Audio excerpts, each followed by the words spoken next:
sudah terjadi gejolak ekonomi Mbak Eni? Artinya 115 juta yang Anda sebutkan tadi rentan miskin, jangan-jangan sudah jatuh miskin? Nama saya Yulianti, dan berikut sedikit kisah hidup saya di tengah pandemi. Sebelumnya, saya adalah seorang buruh karyawan di salah satu pabrik pakaian di Jakarta. Saya terkena PHK oleh perusahaan tempat saya bekerja dengan alasan kondisi perusahaan sedang tidak stabil di masa pandemi COVID. Omset perusahaan memang menurun drastis, dan akhirnya tidak mampu lagi untuk membayarkan pekerjanya. Perusahaan tempat saya bekerja pun menegaskan tidak akan memberikan kompensasi atau tanggung jawab apapun. Mereka bilang nggak ada. Saya pun tidak dapat pesangon sama sekali. Karena tidak memiliki pilihan lain, saya pun menandatangani surat pemutusan kontrak kerja tersebut sebagai bentuk persetujuan tidak lagi menjadi karyawan dan akan menerima upah terakhir saya di Maret 2020. Saya tidak ingin berlama-lama berdiam diri.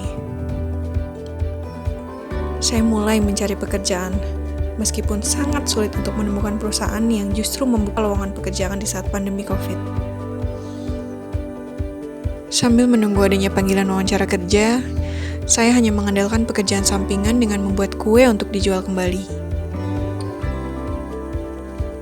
Saya berharap perekonomian bisa bergerak lagi, supaya banyak kesempatan kerja terbuka kembali. Untuk para buruh yang di-PHK secara sepihak seperti saya ini. Saya Tini, pedagang baju batik di Pasar Beringharjo, Jogja. Sebelum pandemi ini ya rame sih Mbak toko, bisa jual baju sampai 100-an lah ya. Kan banyak toh yang liburan ke Jogja ini. Saya juga punya karyawan 5 Mbak dulu itu. Nah, gara-gara COVID ini Mbak, saya tuh pusing. Biasanya tuh rame toh kalau pas liburan. Lah ini ndak ada yang ke Jogja ya Mbak. Kalau dari omset ya turun drastis. Mungkin cuman sampai 20% tok sekarang itu. Saya cuman bisa jual 10 baju mungkin satu minggunya. Ya rugi lah Mbak. Kalau misalkan gini terus ya saya takutnya bisa bangkrut Mbak. Pengennya saya sih ya pemerintah itu turun tangan lah ya. Saya juga berharapnya pandemi ini ben cepat selesai gitu loh Mbak. Biar kita pedagang itu ya bisa jualan lagi, ada turis lagi. Kalau nggak ada turis kan ya kita nggak jualan toh Mbak. Kalau nggak jualan ya gimana saya mau bayar gaji karyawan? Besok ya makan apa? Ya semoga pandemi ini segera selesai. Saya Niva, saya seorang pengusaha warung makanan atau sering disebut warteg yang letaknya dekat dengan area industri. Sebelum pandemi COVID-19, warung saya cukup ramai oleh para pelanggan yang kebanyakan berasal dari kalangan pekerja. Sehari-hari, saya bisa memperoleh omset 1,5 sampai 1,7 juta rupiah dengan keuntungan sekitar 400 sampai 500 ribu per harinya. Saya juga memperkerjakan 2 orang untuk membantu saya berjualan dan menyiapkan makanan yang akan dijual. Namun setelah adanya pandemi COVID-19 ini, apalagi di awal masa pandemi, usaha warung saya sangat terpukul.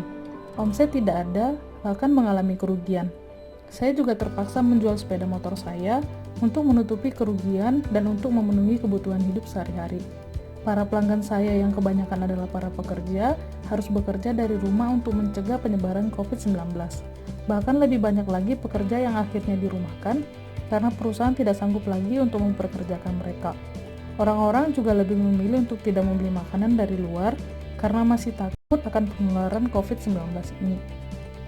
Hal ini sangat berdampak besar pada usaha warung saya, yang pada akhirnya berdampak juga pada para pedagang-pedagang kecil yang menyuplai bahan-bahan masakan untuk warung saya, karena saya tidak bisa lagi mengambil bahan-bahan makanan dengan jumlah seperti biasanya. Akhir-akhir ini, meskipun terasa lambat, ekonomi mulai menggeliat lagi. Semoga kita semua bisa tetap waspada dan patuh mengikuti protokol kesehatan agar kita bisa memutus rantai penyebaran COVID-19 ini dan beraktivitas serta berusaha sebagaimana biasanya.